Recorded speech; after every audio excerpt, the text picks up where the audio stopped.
Hello everybody, happy Friday. Today we have some more scary stories. Quick disclaimer at the beginning of this video, none of these stories are true. They're all fake, fictional scenarios. They did not happen to real people. And this is what I will be titling as the first video, creepypasta. Kudos to my mom for coming up with all these stories. She literally is a genius, and I don't understand how she can come up with something that quick, but she did, and I am very grateful that she's letting me share these. Also, I want to give a big thank you to you guys for 45 subscribers. That's crazy. I think you guys really liked the last scary video, so clearly I'm going to pay attention to you guys and what you guys like to hear and what you guys like to see, and keep doing what you guys want me to do. Thank you for all of the nice comments on the last video. I appreciate all of you, and I hope you continue to enjoy my channel as I progress and get a little better each time, hopefully. You guys are a huge help in just my confidence and mental health alone, so thank you so very much for the kind, wonderful things. Alright, let's get into this video. My name is Buck. It's not short for anything, just Buck. When I was a sophomore at the University of Utah, like most other students, I planned to leave campus for spring break. Most of my friends and classmates had reserved cheap rooms on crowded beaches months in advance, so they could cram as many bad decisions into 1 week as possible. Not me, though. I just wanted to go home, get some much-needed rest, and catch up with my mom and her new boyfriend, Bill. Things changed a bit the morning I was packing to leave, when I got a call from my Uncle Hal. Hal was my mom's older brother. He always kept to himself and was what my mom called a hermit. When I was little, he still lived in Middle Creek, where he and my mom grew up, and where my mom raised me. He had never been big on the social scene. In fact, even when he lived in town, he would only go grocery shopping in the very late hours at a 24-hour grocery store, so he wouldn't have to, as he put it, deal with folks. Don't get me wrong, Uncle Hal wasn't unpleasant at all. He just rarely didn't want to be alone. When Mom had me, it was a different story, because I didn't have a dad and Uncle Hal was around my mom's place fairly often. We bonded when I was little. He was pretty much the only father figure I ever had. I was also a quiet kid who liked fishing, outdoor activities, but rarely, if ever, caused trouble or got in the way. When I graduated high school, I spent the next summer preparing to leave for the dorm. I managed to fit in a couple of fishing trips with Uncle Hal. On one of those trips, he told me he had bought a cabin in the mountains. He told me it was about a 45-minute drive from the campus to his cabin, so if I needed him, he'd be reachable. My mom only lived a short drive from the campus, so I wasn't really worried though. I told Uncle Hal that I would be sure to come visit, and I did, twice. My first year of college was a busy whirlwind of activity. I pledged Sigma Chi and discovered that my college life was a whole lot more busy and social than the high school had ever been. The summer after my first year, I took a backpacking trip through Europe with several of my frat brothers, which took up most of the vacation. The time we got back from the trip, we were eyeballs deep in frat activities and getting reoriented for our upcoming classes. I went to Uncle Hal's cabin for a short visit, to take him a souvenir that I had bought him from Florence, Italy. We had eaten lunch in his cabin, and I met the only friend he ever had. His friend was a man who went by Grimes. I assumed that it was his last name, but no one ever clarified, and I'm not one to push for details. Grimes said he lived about 3 acres west of Uncle Hal's cabin, in a quaint little cabin of his own. Grimes had no more desire to be in a crowd than Uncle Hal, but they went fishing together and would catch up from time to time. I was glad my uncle had found a lifestyle that suited him, and he was glad that I was enjoying school. After that visit, I had only received one phone call from Uncle Hal to check in with me about a month before spring break. That's why I was pleased to see his contact in my phone screen when he called that morning. I was in the middle of throwing my toiletries and a wad of clothes into a couple duffel bags when my phone rang. When I answered, Uncle Hal asked how the year was going and if I had any big plans for spring break. I answered honestly and said I was just going to veg out in my old room and enjoy some of Mom's cooking. Maybe get to know Bill a little better. Uncle Hal asked me if I wouldn't mind stopping by the cabin and staying a day or two to help him pack up some boxes of things he didn't need anymore. I told him I wouldn't mind at all. Then I called my mom. I told her about the slight detour, threw my bags in the back of my Bronco, and headed for Uncle Hal's cabin. The drive up was a quiet, relaxing retreat from the noisy campus life. I don't particularly like social interaction, like my uncle, but I do enjoy some time to myself. As I pulled up the winding mountain road, my uncle's cabin came into view. It looked like the brush had grown up a bit around the porch. The last time I visited, he had mentioned his worsening arthritis, but he had still kept the place up pretty nicely. I figured it must have just started to get the better of him. When I parked, he didn't greet me on the porch, as he usually had. I walked up the steps and knocked. "Come on in, Buck," I heard Hal call from inside. I opened the door to see my uncle sitting in his small kitchen table. He looked up at me and smiled. It was strange, but I felt like his eyes looked slightly sad, even though he was smiling. "How are you doing, Uncle Hal?" I asked without answering. He just said, "I'm glad you came up. Missed your face around here, kid." I had arrived at about 2 p.m., and I spent the next 4 hours gathering things from around the cabin and boxing them up as directed by Uncle Hal. He rarely stood or moved much at all, except to take a seat in the living room when I had finished in the kitchen. I boxed pictures from the walls, newspapers he had saved for articles he found interesting, and other things that were special to him. When I asked why he wanted me to pack them into boxes, he just replied that he wanted to cut down all the clutter, and he didn't want to get rid of them, so he thought storage was the only thing to do. That made sense, I guess. By 6 p.m., my stomach was growling. I hadn't eaten since breakfast. I called in an order to a small diner down the mountain road. When I asked Uncle Hal if he wanted to ride with me to pick up the dinner, he said he'd just wait until I got back. I headed out to pick up the food, and my mind was restless all the way to the diner. Uncle Hal just didn't seem like himself. I knew his arthritis had been getting worse, but I wondered if maybe there was more to it. It just felt like he wasn't completely there. When I got back to the cabin, I noticed that Uncle Hal's bedroom door was closed, and his reading lamp was off. I tapped lightly on the door and asked if he was hungry. When I got no response, I figured he would just wake up and eat a little later. So I placed his food in the fridge for him. I ate my order of chicken fried steak and mashed potatoes quickly, taped a few more boxes shut, and went to the small guest room. I planned to sit up a while and read and wait for Uncle Hal to get up from his nap, but I was exhausted.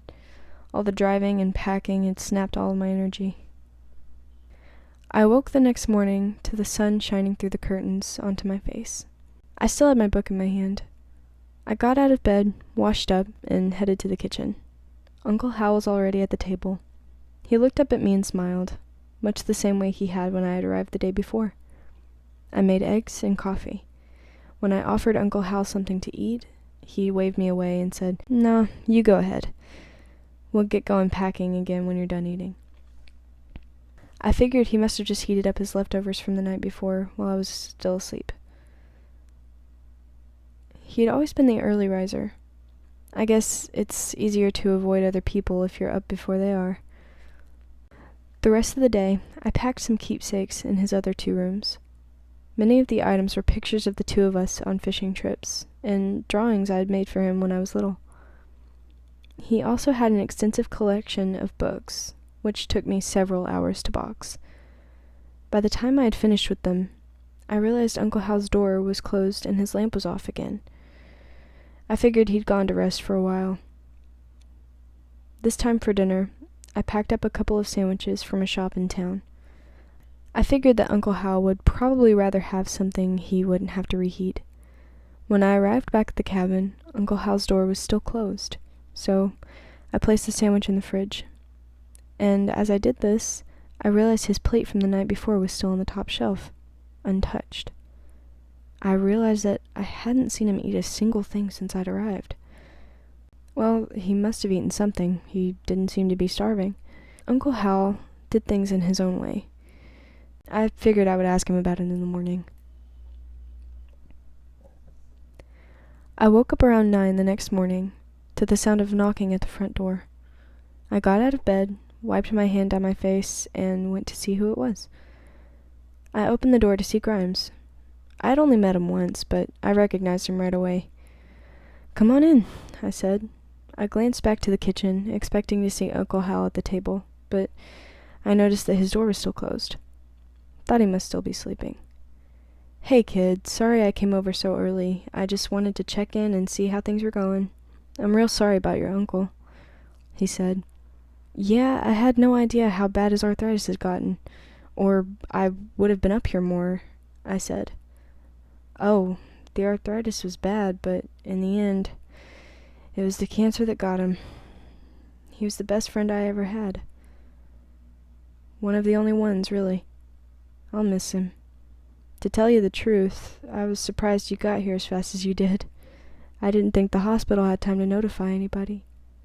I'd called you myself, but I felt like it wasn't my place." My brain reeled. My head felt like it would explode. What was he saying? What cancer? What hospital? Uncle Hal was here. He was in his room. I didn't speak. I just turned around and ran to Uncle Hal's room door. I flung it open to see his bed neatly made without him in it.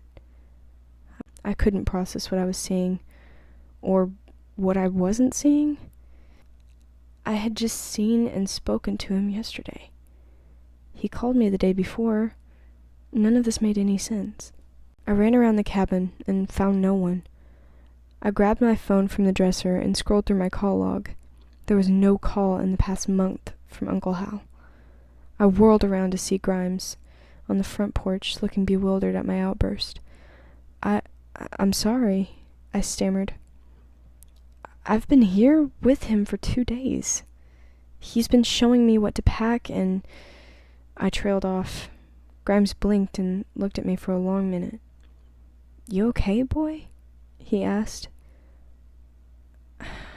"I'm sure that's quite impossible. He passed away 2 days ago, early in the morning. I was with him when he went. He was at St. Mark's Hospital." I didn't have time to reply.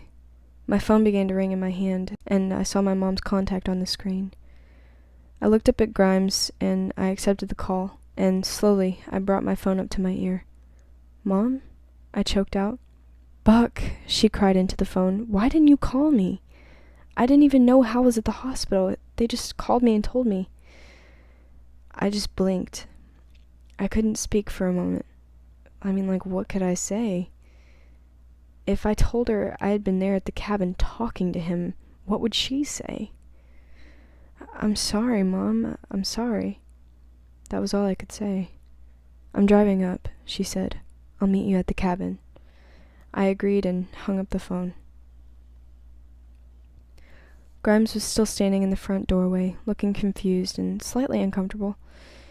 I apologized and muttered something out about not being totally awake, and I could tell by Grimes's expression that he totally didn't buy my explanation, but he nodded and turned to walk away.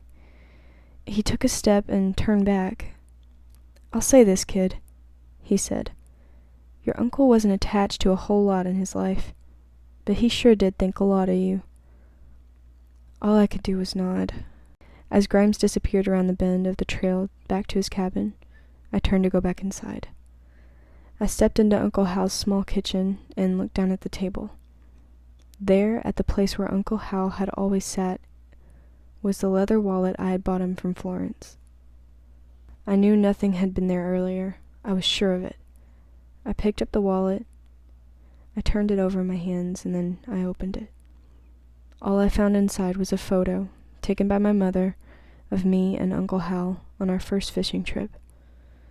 I felt hot tears streamed down my face as I realized he had been sure to tell me goodbye. That one kind of got me a little bit. I had like a tear. Alright, moving on to story number 2, titled Taylor House. Ooh, spooky. I work for a demolition and salvage company. We tear down old houses, dispose of the unusable rubble, and salvage the usable brick for rock and for resale. My dad started the company when I was a kid, and I just kind of grew up doing this and assumed I would make a career out of it. You know, maybe take over the company when Dad retires. That would have been fine with me until that last job. This house was a small pink house at the end of a dead-end street. Poison ivy and weeds had taken over the tiny screened-in front porch. If it hadn't been for the corner of the roof and a few swatches of pink showing through the overgrowth, one might have thought it was just a giant bush. The rest of the houses on the little street weren't any bigger or newer, but the people who lived in them kept them up and tidy. Their yards had rose bushes and lilies. Their grass was mown, and it was clear, at first glance, that this house had been uninhabited for quite some time. Dad had been contacted by a realtor who had purchased the property for a song, or for cheap, from the late owner's grandchildren. He hadn't been given much information about the place. He had simply said the house had been neglected for decades by 2 generations who simply didn't want it after old Mrs. Taylor had passed away. The realtor wanted the house gone, so he could build a small rent house on the lot. The job seemed pretty straightforward, and the realtor offered a good fee, so Dad had agreed to do it. My dad, aka Dan, myself, and a guy that works with us named Pete all showed up on Wednesday morning in October. The air was just starting to get cold, and it felt great out. We were all in a good mood because we had just finished tearing down a house 5 times this size in the next town over. We were glad to be finished with that huge job, but we figured this house wouldn't take half as long, and the pay was even more than the bigger job. As we walked around the front side of the house, my dad made his notes of what equipment would be necessary and any materials that might be salvageable. We then looked through one of the back windows to get an idea of the interior before we entered. The inside looked nothing like I expected. It looked positively untouched. There was a heavy layer of dust over everything, but it was all still organized and neat. Nothing out of place. There was a small made bed in the corner of the room, with a tiny antique vanity in one corner. There was even an old hairbrush and a makeup compact sitting neatly atop the vanity. A pair of slippers were at the foot of the bed, as if someone had just taken them off and set them there. For some reason, this gave me a creepy shiver down my spine. Usually, when we demolish a house, there's evidence of items having been taken or garbage left, and in some cases, even graffiti on the walls. This house was like some sort of museum or exhibit that hadn't been disturbed for a very long time. When we finished the exterior assessment, Dad pulled some vines out of the way from the back door and tried the knob, half expecting it to be locked. It wasn't. It turned easily, and we slowly slipped into the house, testing the old flooring with each step. While each footstep made the boards creak and groan, the floor felt surprisingly sturdy. We made our way through the small back room, through a narrow hallway which contained a bathroom. The bathroom was still decorated with silk flowers and vases, and decorative hand soaps, and a little dish shaped like a clamshell. The dust was so thick the mirror was no longer reflective, but everything was neatly placed as it had been left. We carried on into the kitchen and found it much the same way. There was even an ancient dishcloth hanging on a hook by the sink. I could tell the house was making my dad a bit uneasy too, but he seemed to shrug it off. "Okay, Wesley," he said to me. "Go help Pete pull down the rest of the vines and stuff, so it won't bind up the dozer. We should be done with this one by the end of the week." As he finished saying this, I could have sworn that the temperature in the house dropped 10 degrees. I turned to walk out and looked back at my dad. He had a weird look on his face, like he noticed it too, but neither of us said anything. Pete and I had the vines pulled down and placed, with the rest of the overgrowth, in a brush pile by lunchtime. Dad had taken spray paint and marked the target areas on the other walls for the dozer, based on how the interior walls were arranged. We ordered a pizza for lunch, and Dad gave me and Pete instructions for the second half of the day. When the delivery guy parked in the driveway, he wouldn't get out of his car with the pizza. He just sat staring through the windshield at the house. I walked up to his window and tapped lightly on it, startling him. He looked at me for a second and rolled down his window. "Everything okay?" I asked. "Yeah," he said slowly. "Didn't they already tear down this place?" I looked at the house and back at the pizza guy. "Looks like it's still there," I laughed. "The guy just hired us yesterday. This is our first day on the property," I said. As I finished paying the kid, he just continued to look at the house. "I must be losing it," he said. "I swear there was another crew out here that ordered from us a month ago. They had already had half the house knocked in." "This house?" I asked. "It couldn't have been. Before we came, there weren't even footprints in the dust. Buddy, they must be working you too hard." I laughed again, but the kid just took one more uneasy look at the house. He told me distractedly to have a good day, and then backed out into the driveway. I walked back to Dad and Pete with the pizza. "That was weird," I said. "What?" Pete asked. I told him about the exchange with the pizza guy. "Bah, these kids smoke too much of that happy grass, if you know what I mean," Pete said. I laughed, we ate, and then got back to work. I just couldn't get what that kid said out of my head, though. It didn't make any sense. He seemed so serious and freaked out. By the end of the day, I found a way to chalk it up to a kid just being weird, though. When we finished for the day, the front porch was gone, and most of the front half of the roof was dozed into a somewhat neat pile on the front lawn. Exhausted, we all went home for a good night's rest, but I didn't sleep restfully at all. I had nightmares of voices screaming at me to leave Taylor House alone. The next morning, I awoke to find my dad sitting in the kitchen table with a cup of coffee, looking every bit as tired as I felt. I asked him if he slept okay, and he said, "Nah, weird dreams." "That house is nuts," he said. "Nevertheless, we all gotta get to work." We picked up Pete and headed to the property. As we pulled up the driveway, I almost choked on my coffee when the house came into view. My dad and Pete were just as shocked as I was, to see the house exactly the same as it was the first time we'd seen it. The porch was back. The roof was back. All the vines and weeds looked as if we never disturbed them. Pete crossed his heart and began praying under his breath. My dad put the truck in park and just sat staring at the house in disbelief. This is impossible," he muttered under his breath. "This has to be some kind of prank." As much as I didn't want to, I told my dad we should check the inside of the house and see if everything was still the same in there. He agreed, and we slowly walked up the front porch. I tore down a few of the vines, only to see that the porch was still completely intact. We walked around the back of the house, and it took all the guts I had to peek into the back window. But when I did, I saw what I had feared I would see. A neatly arranged bedroom with a small made bed, an antique dresser, and a pair of slippers. I stumbled back from the house and looked over to my dad. He was refusing to believe that this could be happening, as he started to call the realtor on his phone.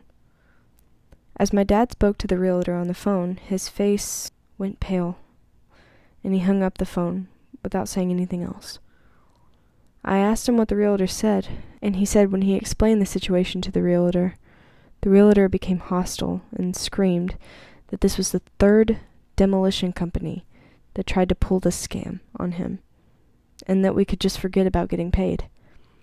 The reality of what this meant sank in for all of us, as Pete quietly said, "Maybe the pizza kid wasn't high." My dad looked at us and said, "Fine, I wasn't going back to that house anyway." All of a sudden, from somewhere above me, I could hear what sounded like some kind of siren. I couldn't tell what it was or where it was coming from, but it sounded distant and close at the same time. That's when I rolled over in my bed and realized my alarm had been going off. It had all been a dream. I went downstairs to see my dad sitting at the kitchen table with a cup of coffee. He looked up to me and said, "Hey, Wesley, I know we just got done with that huge house job, and we usually take a break after jobs that big, but I just got a call from a realtor about a little single-bedroom wood frame.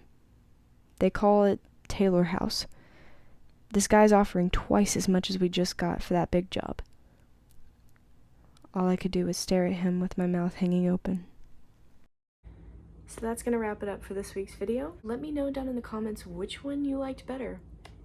A heartfelt paranormal story, or a story about a delusional nightmare? Which one do you think was better? Also, I'm going to be putting up a poll if you wouldn't mind sharing your opinion there as well. I will be going over the results in my next Friday video. So, I don't know. Maybe we'll see which type you like better. I hope you guys enjoyed listening to the story as much as I enjoyed making it. This one was very fun and I loved both the stories. Again, thank you to my mom for creating these stories and letting me share them on the internet. I also want to thank all of you again for all the wonderful comments and all of the pleasant things that you had to say about my channel as a whole. It really makes me feel appreciated and I enjoy talking to you guys, so thank you.